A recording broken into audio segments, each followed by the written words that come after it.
12 Angry Men. Well, it's one of the most beloved movies ever made. Everyone knows that. Everyone's talked about it. What new could I bring? Maybe nothing.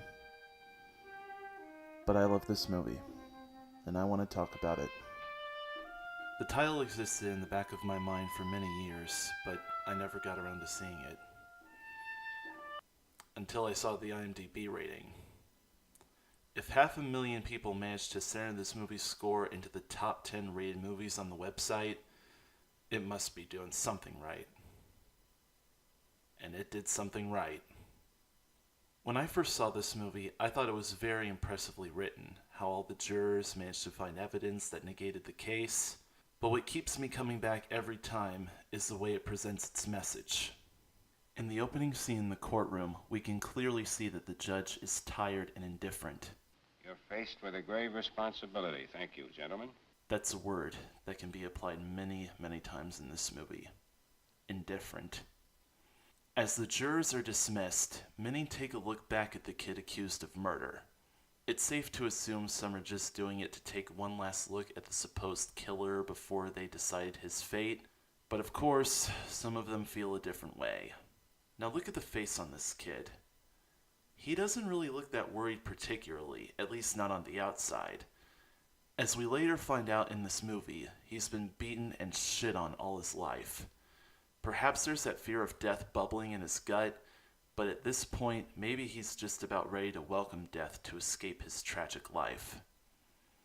So, as it's pretty easy to guess since most of the film is set in only one location, 12 Angry Men is based on a teleplay by Reginald Rose, who also wrote the screenplay. One of the things that makes this version stand out as a movie is the cinematography. It begins with a long tracking shot in which we meet all 12 angry men and get a glimpse at some of their personalities. For example, as a young kid's life hangs in the balance, juror number 7 goes off about how it's the hottest day of the year and about his plans to go to the ball game. Kid, you know, real jug handle, you know? You're a real baseball fan, aren't you, huh? Juror number 2 tries to make friendly conversation with juror number 3, and number 3 pretty much establishes his self-appointed public avenger self. Even when it's an open and shut case like this one, I mean, did you ever hear so much talk about nothing? Well, I guess they're entitled. Yeah, they're entitled. It's a system, but if you ask me, I'd slap those tough kids down before they start any trouble. Saves a lot of time and money. Now, let's get started, huh? As juror number 1, the foreman, proposes to vote by paper ballot, number 10 makes this joke. Great idea. Maybe we can get him elected senator. Notice how number 4 looks at him. Right away, we know he's repulsed by number 10's attitude, which will have its resolution by the end. Finally, notice where the tracking shot ends. Say, we'd like to get started. Gentleman at the window. Something important is that throughout the entire tracking shot, number 8 has been looking out the window, clearly contemplating to himself what to do. So not only does this tracking shot sum up all the characters as a whole, it depicts the hero of the movie gathering the courage to make his move. Now, as the first vote is called for, jurors 1, 3, 4, 7, 10, and 12 are quick to raise their hands. This first vote also does a good job at characterizing all 12 men if you've already seen the movie. With numbers 1, 7, and 12, the word indifferent comes into play. They just take what they heard in the courtroom without a second thought. With number 4, he's actually taken the time and analyzed the facts for himself, at least trying to come up with a well-rounded conclusion. As for 3 and 10, these guys just want to see the kid fry, for different reasons. Number 10 is just an ignorant bigot, while number 3 has had a history with his son and has feelings of vengeance. Number 2 is the next to follow, who simply wants to agree with the others merely for appeasement. Number 5, despite having grown up in a slum like the kid, feels as though there is nothing to gain by voting not guilty. Number 6, indifferent. Now the last 2 to raise their hands are 11, who is trying to be as sympathetic to the situation as possible, and 9. As for him, we'll get to that later. And of course, number 8 is the only one to vote not guilty. He doesn't know whether the boy is guilty or not. He doesn't even know if he believes the boy is guilty or not. But the bottom line is, he doesn't want to get a human being killed if he doesn't even know if the boy killed his father. Well, there were 11 votes for guilty. It's not easy to raise my hand and send a boy off to die without talking about it first. Anyway, the jurors eventually take turns in numerical order trying to make their points, but most of them don't really know how to explain it. Well, it's hard to put into words. I just think he's guilty. I thought it was obvious from the word go. I mean, nobody proved otherwise. Nobody has to prove otherwise. The burden of proof's on the prosecution. Now, by the time number 8 comes around on the table, we get probably the most famous scene from the movie. Take a look at this knife. It's a very unusual knife. I've never seen one like it. Neither had the storekeeper who sold it to the boy. Aren't you asking us to accept a pretty incredible coincidence? I'm just saying a coincidence is possible. And I say it's not possible.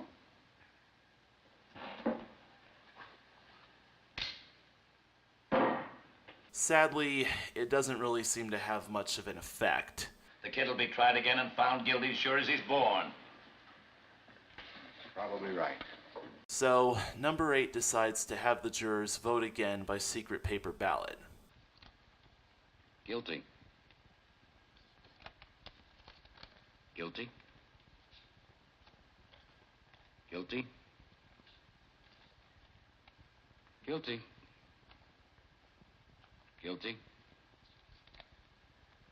Guilty. Guilty. Guilty. Guilty.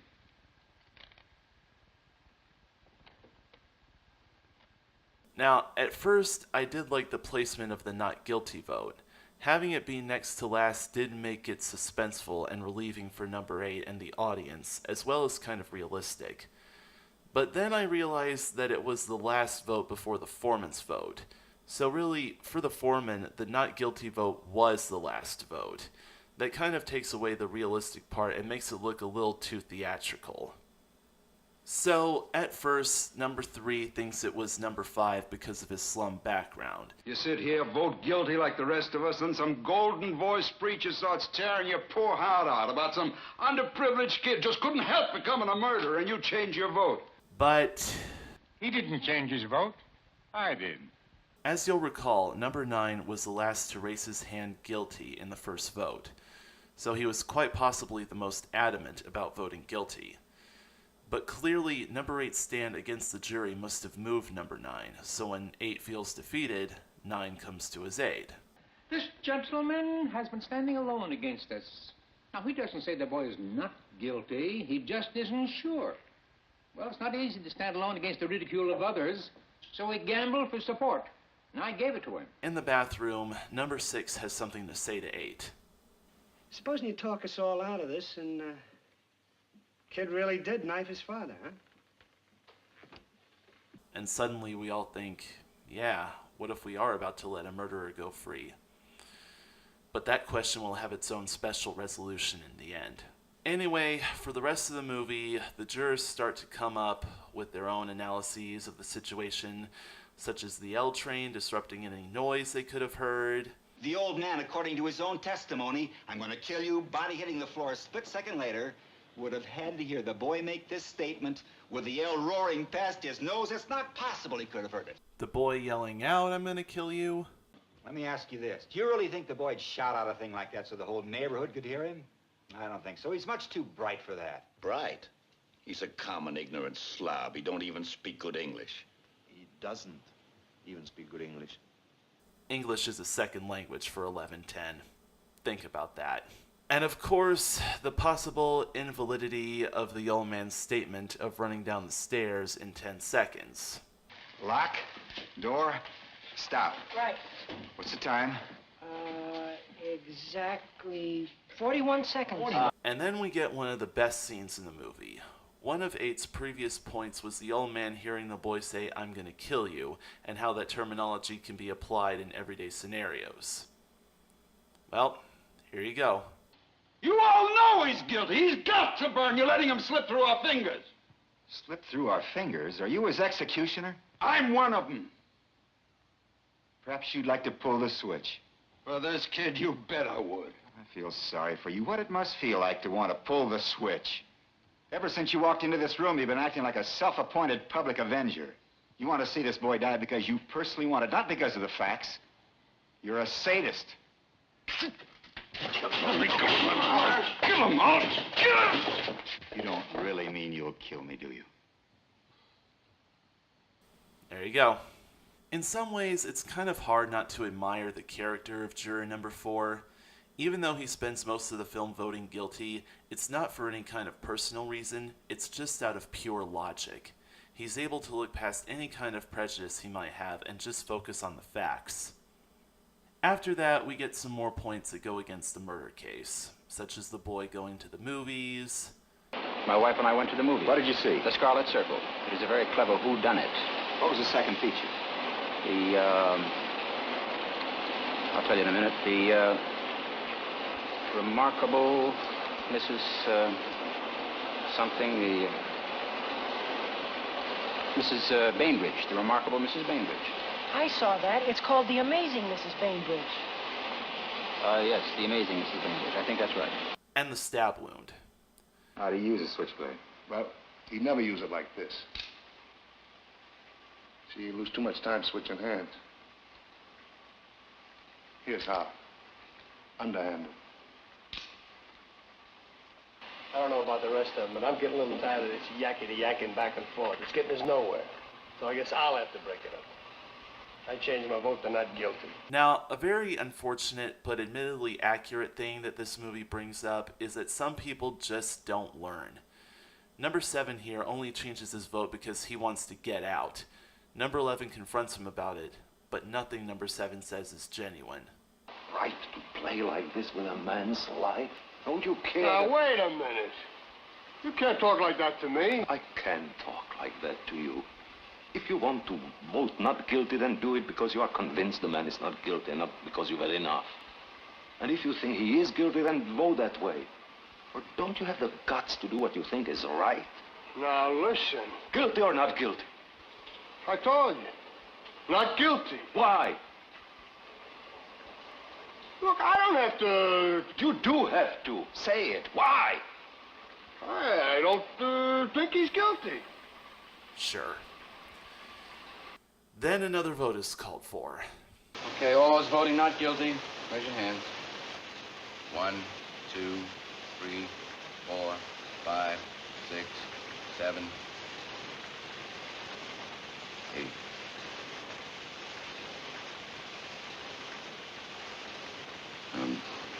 Nine. And then... I don't understand you people. I mean, all these picky little points you keep bringing up, they don't mean nothing. You saw this kid just like I did. You're not going to tell me you believe that phony story about losing the knife and that business about being at the movies? Look, you know how these people lie? It's born in them. I mean, what the heck? I don't have to tell you. They don't know what the truth is. And let me tell you, they don't need any real big reason to kill someone either. No, sir. They get drunk. Oh, they're real big drinkers, all of them. You know that. And bang, someone's lying in the gutter. Well, nobody's blaming them for it. That's the way they are, by nature. You know what I mean? Violent. Where are you going? Human life don't mean as much to them as it does to us. Look, they're lushing it up and fighting all the time. And if somebody gets killed, so somebody gets killed. They don't care. Oh, sure, there's some good things about them, too. Look, I'm the first one to say that. I've known a couple who were okay, but that's the exception, you know what I mean? Most of them, it's like they have no feelings. They can do anything. What's going on here? I'm trying to tell you. You're making a big mistake, you people. This kid is a liar. I know it. I know all about them. Listen to me. They're no good. There's not a one of them who's any good. I mean, what's happening in here? I'm speaking my piece, and you... Listen to me. We're this kid on trial here. He's type. Well, don't you know about them? There's a danger here. These people are dangerous. They're wild. Listen to me. Listen to me. I have. Now sit down and don't open your mouth again. Something to tell you.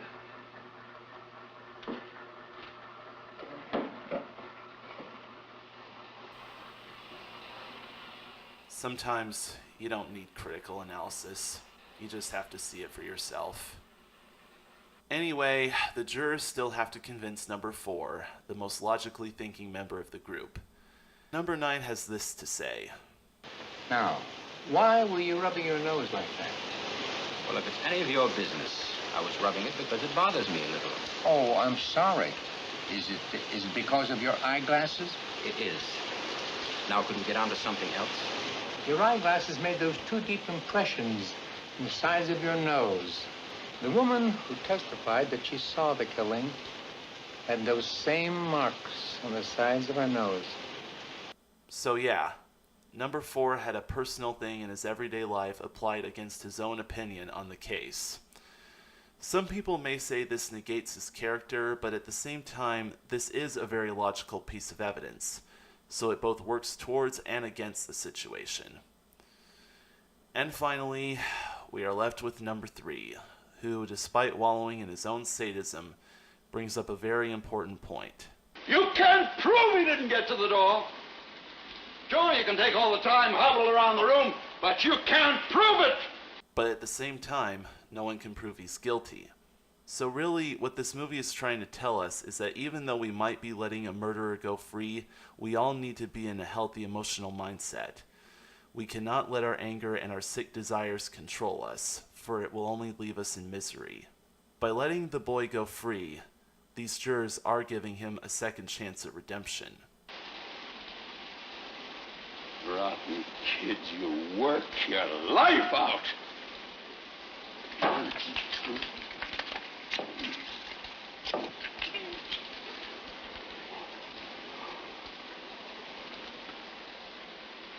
No.